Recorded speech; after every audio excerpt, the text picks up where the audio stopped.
For today's lesson, we will be creating step-by-step measured layout for your haiku. At any time, you can stop the movie, scroll back, and revisit any of my directions. To start, you will need a 9x12 piece of drawing paper, a pencil, an eraser, and a ruler. Look carefully at the end of your ruler. Keep in mind that for my metal rulers, you begin the measurement at the end of the ruler. So you can see, if you start at the end of the ruler on your left, 1 inch is where the 1 is and a long line next to it. Hold your paper horizontally so that it is wider than taller. From top to bottom, the paper measures 9 inches. We need 3 equal spaces or bands to write your haiku in. Each of those spaces needs a space between them, and we need to leave some space at the top for your illustrations. To do so, we are going to mark off the following measurements down the left side of the page. On the left side of the page, make a mark at the 2-inch measurement, 3.5-inch measurement, 4-inch measurement, 5.5-inch measurement, 6-inch measurement, and 7.5-inch measurement. Notice that the 1/2 inch is the longer line halfway between each inch mark. When you are finished, repeat the same steps on the right side of the page, measuring at the 2-inch, 3.5-inch, 4-inch, 5.5-inch, 6-inch, and 7.5-inch marks.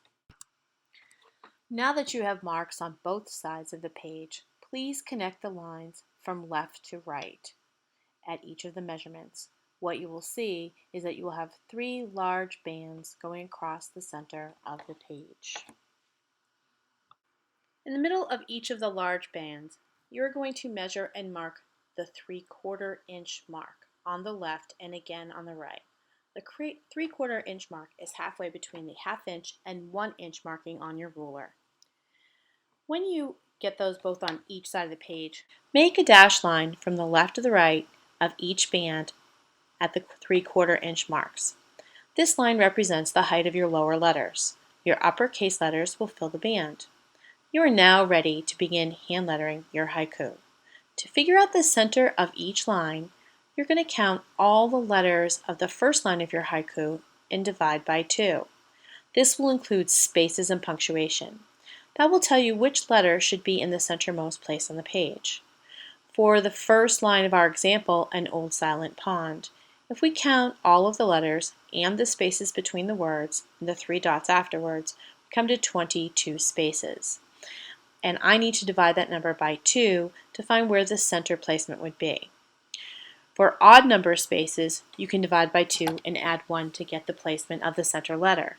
So if my number had been 23, I could divide by 2, get 11, and add 1 to get 12. And the 12th letter or space in that line would be the center placement. In the event of an even number, as I have, we will divide by 2 and choose the space after the 11th number. In this case, 22 divided by 2 is 11, so I'm going to use the space between the letters E, which is the 11th letter, and N, which is the 12th. I started by actually drawing those letters in first and working away from the center. You will see that when you're placing letters from right to left from the center, it is more like drawing than writing. Using the lettering of your choice, begin filling in each band, each of the lines of your haiku. Be sure to keep your capitals tall and your lowercase letters aligned to the dashed line. As each line fills in, it will be placed in the center and as a whole will read as a centered image as well as the text. When you've placed all of your lines in, you're free to design the imagery around as you like to fit the words of your haiku. You can do this. Great job. I'm gonna teach you.